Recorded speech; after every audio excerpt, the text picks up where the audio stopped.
Hi, and welcome back to Geek Recipe.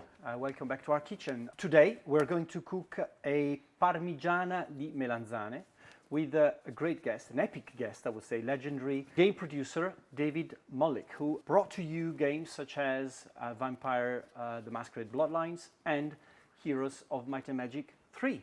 David. Hi Marco, thank Hey, you for welcome inviting to me our to your kitchen. kitchen. Yes. Oh, this looks delicious. Yes.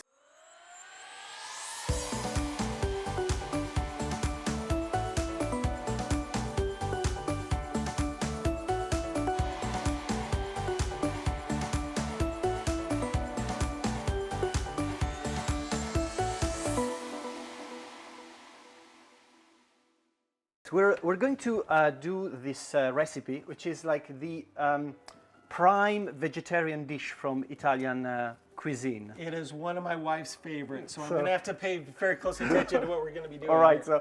and you can bring some home if you want. If it comes out okay, you can bring some home, okay? I'll do my best to help you out. So you got to help me there.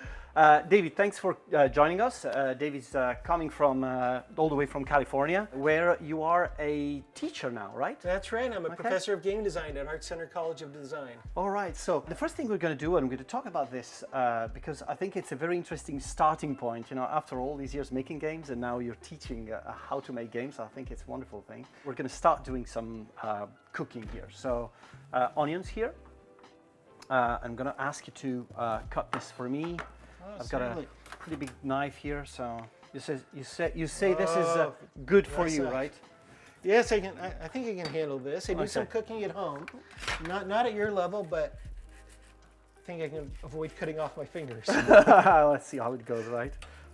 I started teaching about 9 years ago. I started at Los Angeles Film School as teaching as an adjunct professor. Okay. And before you know it, I became a full-time professor and then head of the game design and production department. Wow. Okay. There. And how many students did you end up teaching to in the end? Altogether, for 5 years at Los Angeles Film School and now 4 years, going on 5 at Art Center, I probably taught a total of 500 to 750 students altogether in game design. That's a lot. Yeah. And you're teaching game design and production, right? Right. Well, yeah, we cover production. We mostly focus on game design, but we do have classes in production, in level design, in art, in programming, because you can't be a game designer and not know a little bit about all the other disciplines involved in making games, because it's all kind of a team sport making games. But one of the things that we were saying earlier on was how important all these roles are. It's not like that the creative vision of a game comes only from a game designer. In fact, sometimes it doesn't even come from the game designer. Often the game designer is told what the vision is going to be, and it's the game designer's job to implement that vision. Right. I think it's very interesting, coming from a game designer that you say that, because it's like usually game designers that they want to say, I did everything, right? I was the inventor of this thing.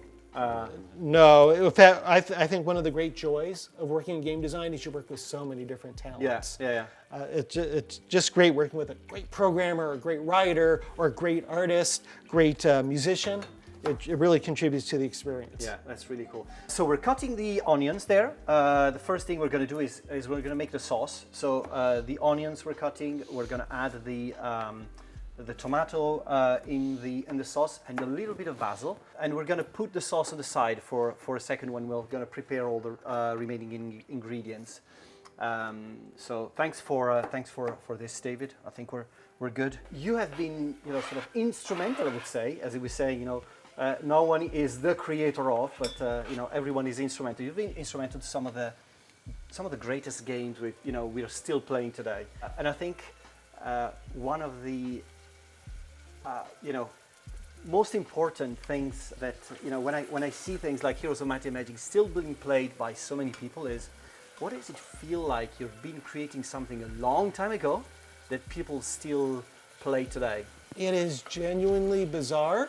I mean, it really didn't occur to me until about 5 years ago when I was approached by some fans from Finland who were visiting the United States, and they asked if they could interview me and asked me to sign an autograph of a picture that was up in a gamer cafe in Finland.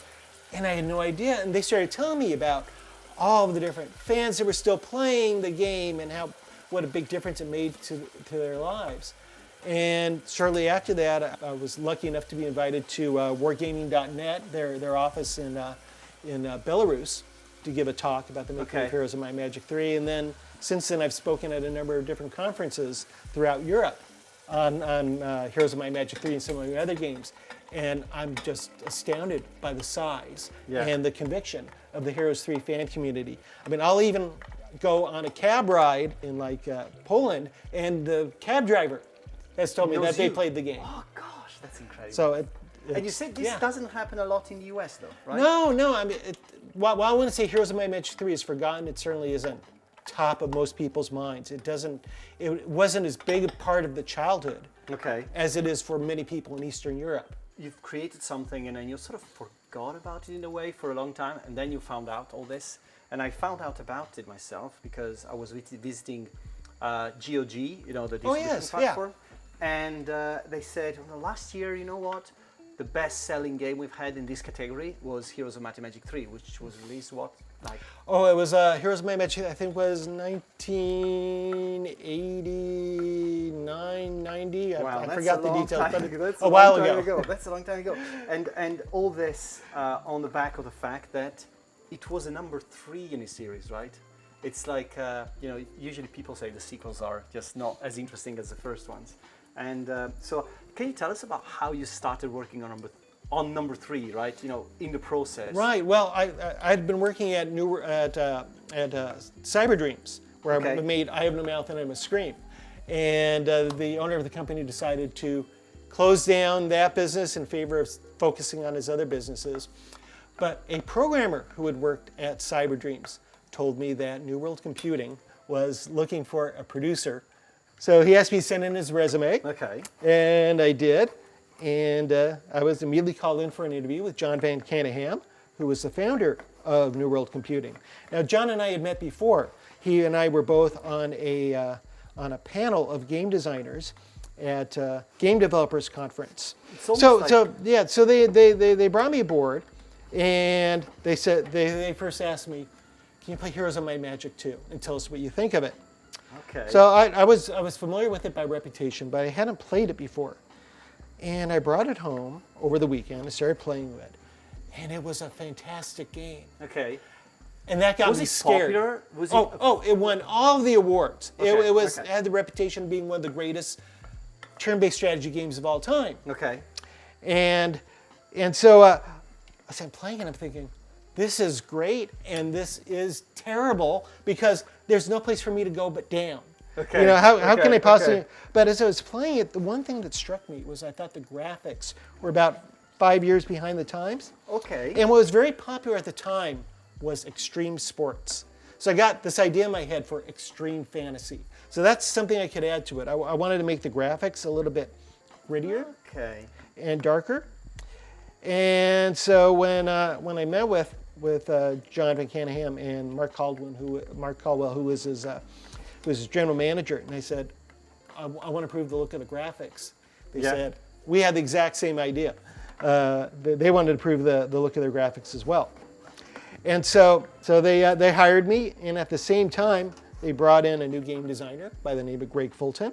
He and I met each other on our first day of work, and fortunately, we just hit it off really well, which is really instrumental. So I told him about my idea for extreme fantasy, and he goes, "You mean like Warhammer?" I said, "Yes, exactly like that." So we both shared a common vision. And were you Warhammer fans at the time?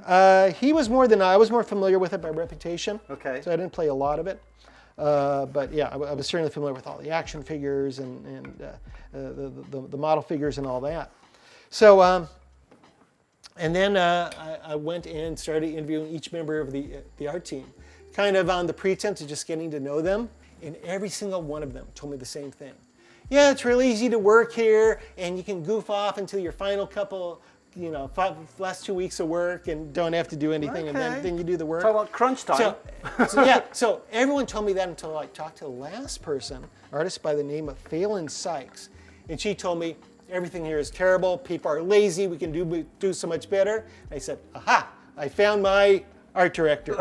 So it turned out she was the best artist among a whole. They were actually really great artists. They just needed more direction, I think. Okay.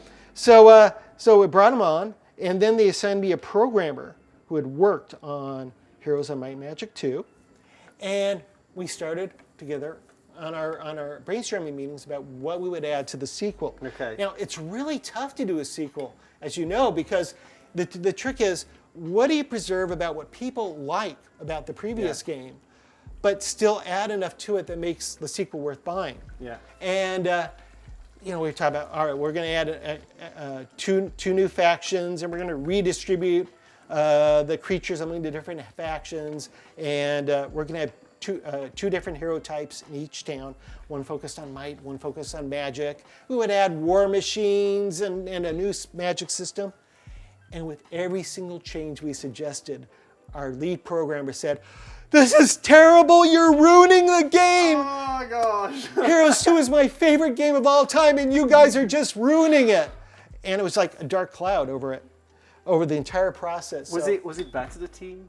Was it bad to the mood of the team? It was bad for morale. Okay. It was So what I wound up doing, I brought in a new lead programmer who had worked on I Have No Mouth and I'm a Scream. So John Bolton, David Ritchie, I brought on from Dreamers Guild, and I took the programmer that had been assigned to me, and I said, "All right, you're going to focus on these assignments." He just stayed in his office, and I trained him as assignment, and he was actually much happier with that role. Okay. Just being told what to do. So he was no longer involved in the brainstorming. One thing I learned from that experience is that all the team members have to buy in to the vision. Not everyone's going to contribute to the vision, and often you're going to work on a vision that maybe you want to come up with, but you have to agree to do it. Because being a game developer, it's more like being a commercial artist than it is being a fine artist. That is, you don't get to do what you want to do. You're told by your employer or your client or your team what it is you're supposed to create. And you have to be able to work within those constraints. Right. Yeah. And enjoy working within constraints. Was it also the fact that, back in the days, there wasn't enough, as I said, education about how to do things? Was it more like amateurish, or is it? Oh, there was no education. I mean, there were magazines that when I first started, back in, when I made my first game, 1979, we learned a lot from game magazines. Yeah. That would publish the code for games, and we'd type them in and modify them, and that's how we learned. And actually, I learned a lot from playing Dungeons and Dragons. Okay. With my college friends, and so that's mostly what I learned about games and reading technical manuals. So there was no formal education about games. So it's basically whatever it is you learn from your own experience, or working at different companies that maybe you could bring forward. So there was no formal education at the time. Even a big game with big production and big expectation that became very successful had big production problems. At the very start, but I took care of those problems real quickly. Okay, I put them out, and after that first month, the team got together great. Okay. I mean, everyone worked It took some well time. together. It's important to setting up the team correctly. Having the right people in the right place with the right direction. That makes sense. And giving them the right level of management. And I've never worked on a team before that got along together so well. And I think that's why the game turned out so well. It showed off that we all had a consistent vision and That enjoyed makes each sense. other's company working together. Sometimes things are going very wrong in a production, and games come up very nicely anyway. Sometimes it just doesn't work, right? Yes. A lot of things went wrong on Vampire the Masquerade Bloodlines. Okay. Tell us about that. That was a nightmare. Well, I had actually joined Activision to produce Star Trek games. I was a huge Star Trek fan. Oh, wait, okay. And so, Okay. in fact, that's what got me interested in game development. I took a programming course and started typing my own Star Trek game, and I got all excited about the idea of doing interactive fiction, where the player was the author of the story that they were engaged in. Okay. So for years, I wanted to make a Star Trek game, and finally at Activision, it was after New World Computing, I had that opportunity. But then... What time was it then? Was it all right, after Heroes, right? Yeah, so Heroes was 1999 to 2000 something. It was around 2004, I think I joined Activision. Okay. So yeah, they brought me on to do Star Trek, but then Star Trek Enterprise came out on television and it bombed in the ratings. Star Trek Nemesis came out in movie theaters. It bombed in the box office. So Activision said, all right, we're tearing up our contract with Paramount. And they needed something else to put So they had you sitting here there doing all the No, stuff, not right? long. Not long. What was worse is I had produced a first playable for a Star Trek game with a company. Where is it? Where do you still have it? I wish I did, because my when I went to show it off to Activision management, my executive producer told me it was the best first playable he'd seen in all his 10 years at Activision. Okay. So it was with a developer in Budapest, and they did great work on it. But yeah, we should find that.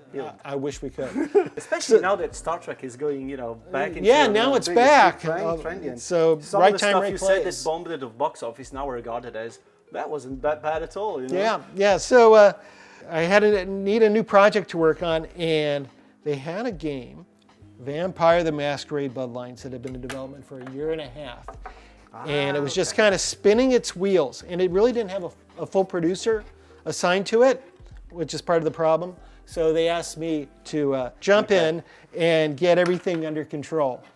And particularly they were concerned about making sure that the developer finished things up. One of the toughest aspects of game development, whenever I ask a programmer or other developer for someone who's starting, and that's learning to finish, closure. Okay. Actually finishing up and making something shippable is the hardest part of game development. And that's the thing they asked me to focus on with this particular developer. The courses, yeah. So it was a matter of, they had the talent, but it was a lot of wheel spinning. So I went down to their offices and I brought 2 quality assurance engineers with me.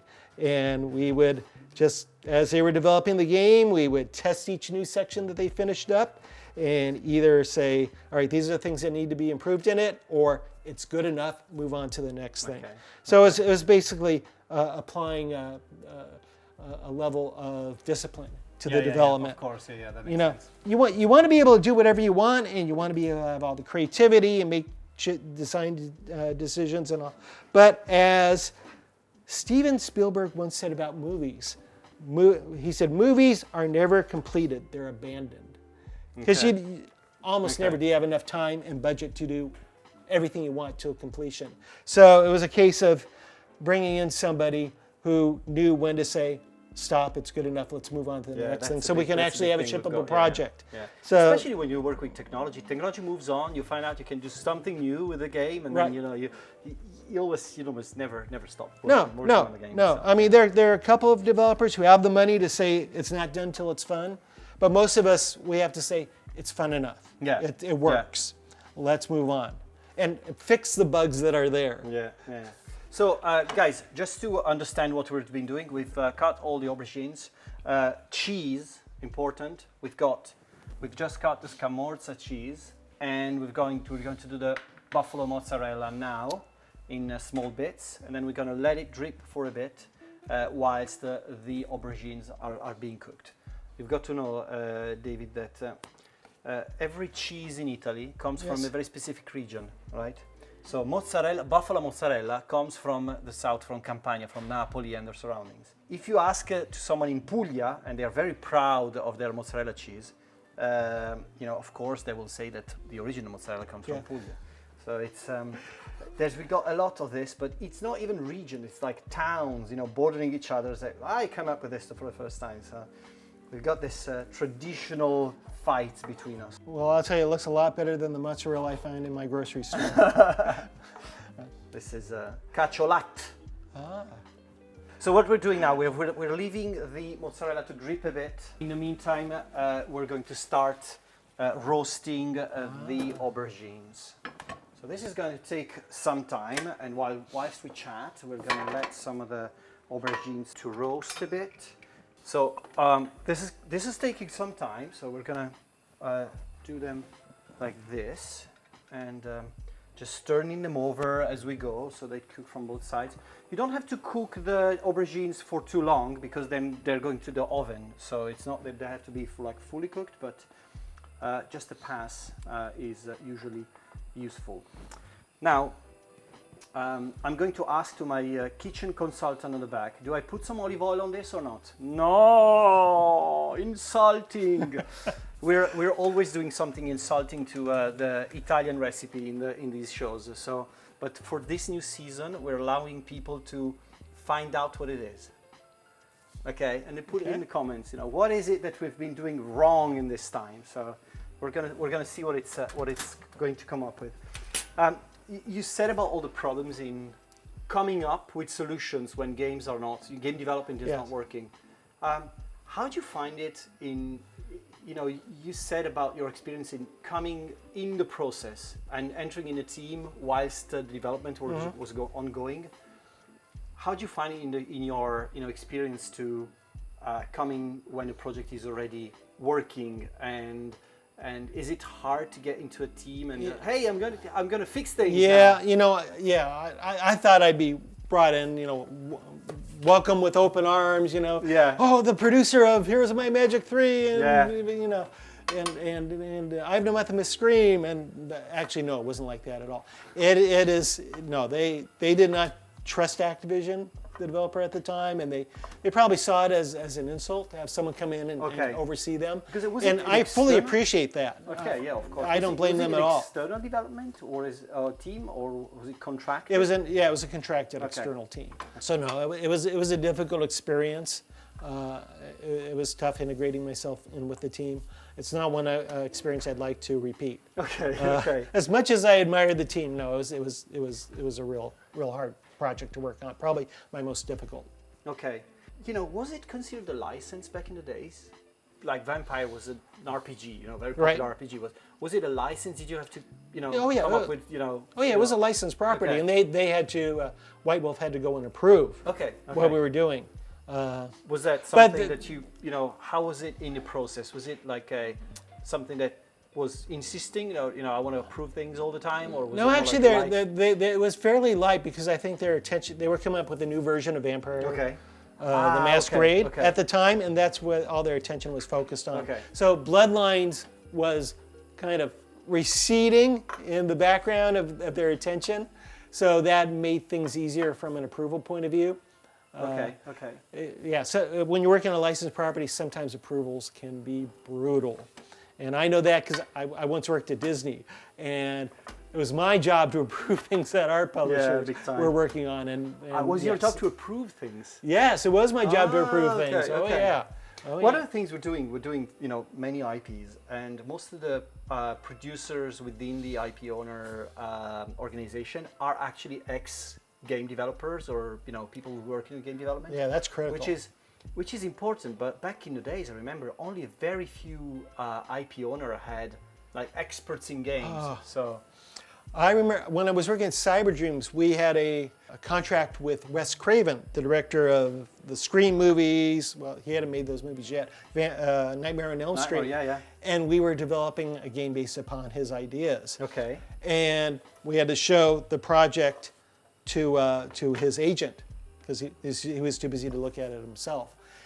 Even though the demo we had made had just won an award, bronze award for best role-playing game at the Game Developers Conference or something like that. It won an award. When I went to show it off to his agent, she didn't understand what she was looking at, and didn't understand what a game looks like in development. And she panicked. She called up Wes Craven and told him to cancel the deal, because sometimes you have to know how the sausage is made if you're going to be approving IP adaptions, and if you don't understand the process and what's involved and what things look like, games are horrible until the very end. So you already came up with a Star Trek game, a Wes Craven game that never saw the light of day. Never saw the light of day. So how many games did you came up with in your career that actually never were Very released? few. Okay. Maybe a couple more than that. I've made like 65 published. games. Okay. So the number of published games far outweigh the unpublished ones. Okay. You've said 65 games? I counted one day, and I think I came up with 65. 65, right? 65 games. Is there a game that you're very proud of, really proud of, and that wasn't successful? Don't say 65. Oh yes, Dark Seed 2. Okay. Which we made with, when I was at Cyber Dreams, I was making the same time as we were making I Have No Mouth and I Must Scream. Whereas we made I Have No Mouth and I Must Scream with Harlan Ellison, we made Dark Seed 2 with H.R. Giger, the artist. And I was very proud of that game. It was, we hired in Raymond Benson, the Microprose game designer, who eventually went on to become one of the official James Bond novel writers. To write the game design, I brought in a writer who had worked on the Call of Cthulhu role-playing game. Okay. Pen and paper role-playing game, to write additional dialogue and polish some of the dialogue that was there. I hired in a great developer in Vancouver to do the programming. I brought in a former Disney art director to do a lot of the artwork in that game. And I actually liked Dark Seed 2 much more, well, a little bit more than I Have No Mouth and I Must Scream. I thought it was a better game. Okay. And then it got horrible reviews. Okay. Absolutely. In fact, one of the reviewers called up our marketing director and said, David should be fired for making a game like this. Okay. Fortunately, I Have No Mouth and I Must Scream came out at the same time and won all the awards. Okay. So, but yeah, it was a big failure. What was wrong with it? I mean, I forgot something. I forgot games should be fun. I was so focused on creating a work of art or a piece of literature. It was all about the protagonists. It was going mad as they were going into the back and forth between the real world and the dark world of H.R. Giger and descending into madness. And the voice actor I chose, I thought, was really good at portraying madness. And I think that my choices led to it not being fun for the player. Okay. Because it was just too much the experience of craziness and okay. Which is literally unpleasantly. about our show, right? Yes. Our show is about what makes something fun, and it's interesting. And one thing that we were chatting on before, and I keep saying when I do courses and coaching and stuff, is to developers is, don't make games that you think are fun, because most of the time you end up with something that only you enjoy, and make things that people will find fun. How do you do that? Well, this is like the first day of my game design course, is what I explained to them. It's all about creating experiences for the player. An example I chose, I really like it, comes from the book Game Designer Workshop by Tracy Fullerton. She describes creating the player experience is like throwing a party, where you choose the decorations, you decide what food you're going to serve, what activities you're going to do, what music you're going to play, and your job is to make sure that the player's having a good time. Okay. Let me take some glasses here. Having a good time is very subjective, right? It is, because what's fun for one player is not fun for another. So you also have to decide what player are you making this game for, and what kind of fun do they enjoy. That's one of the first steps, identifying what fun is this game going to deliver to the type of player I'm making this game for. And then you have to choose all the right game elements, the game mechanics, the game systems, the art, the audio, the storyline. That's all going to contribute to that experience you're trying to create. It's all got to be consistent with it. And anything that doesn't contribute to that experience, no matter how good it might be, you have to have the discipline to throw it out. Yeah. Because it's all got to work together to create a comprehensive whole that is all in sync with the player experience you want to deliver. Yeah, absolutely. Right, so David, whilst we sort of cut and finished cooking this big amount of aubergines we've cut, I'm going to offer you a little bit of a wine. Oh, my favorite part of cooking. This is a wine from Piedmont, so we're doing a traditional southern Italian recipe with a northern Italian wine. So we unite the different parts of Italy. All right. Cheers. All right, so David, this is the final part. We've got all our ingredients. We're gonna make the layers. So first of all, tomato sauce, then eggplant, then tomato sauce, and then we start with eggplant cheese, and so on. Which brings me to my question about, throughout your career, you made projects, you saved projects, you came up with ideas, you followed on somebody else's directions and such. Is it all about the ingredients? It is all about the process, I think. Okay. It is creating a good vision for what you want to achieve, and it is getting all the ingredients do have to contribute to that vision. If we were making this dish and suddenly you decided, you know what, marshmallows would be really good in this sauce, okay. and it doesn't fit in with the vision, toss out the marshmallows. So yes, the ingredients are a part of it, but it's not the only part. It's also the care you put into it. Make sure that you cook everything on time, the right way, in the right order. So it's ingredients and process and ultimate vision. I have an idea that creative people don't like process. Is that true? I can only speak to myself. I love process, so I understand what I'm doing. But as a creative person, and also I love it when I can know when to toss out the process. All right. You have to understand the process to know when to abandon it. Especially because when you say a thing like somebody who's really creative and wants to come on and change the world with his new vision and ideas and such, and you tell them, yeah, but it's all about the process. Don't they feel a bit undermined in a way? Some do. Just like there are different types of players, there are different types of creators, and some creators enjoy process, some don't.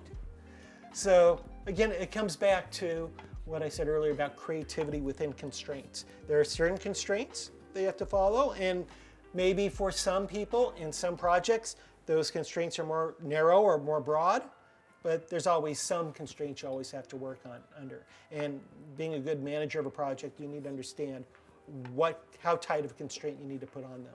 For some people, they only produce well when they're very tightly controlled. They may not realize it at the time, but that's how some people are. Other people produce well when they have practically no limits. So you have to understand that different people need different sets of rules to follow. Right. Yeah. One analogy I find is with some sports where to achieve great results, you need to have a process in place, and some coaches, managers in sport, they don't like the big stars, the big players, because they usually don't settle in well with process. And I find it amazing that some teams are doing much better without the big stars, and because they have a good process in place. And it's very much like games, isn't it? Well, you can make games without big stars, and if you have good process, you actually, when you're working with people who maybe are less experienced or maybe haven't worked together before, that's when you really do need process. There are times where you can bring in the superstar. I work with Harlan Ellison and H.R. Giger and a few other people, and I've managed to work well with them because I figured out where to put them in the process, so that where to put them in and how to use them without hurting my own process. I think it's a fascinating subject in the sense that most of our industry is seen as, from the outside, is seen as creativity, right? But it's got to do with technology. And you put together creativity and technology, sometimes they don't really go well with each other. They are very hard to match. Technology is a big constraint. It really is. It both limits what you can do, but also sometimes it can empower what you can do. It can make some things easier. So technology is a broad spectrum of tools, and it's all about understanding how to use those tools properly so that it helps you rather than hinders you. That's fascinating in the sense that, sometimes, a single thing can change a game, and that may be, coming from, just a junior designer or anything, or it can be something a feature that has to do with technology only, a new tech that you introduce or anything.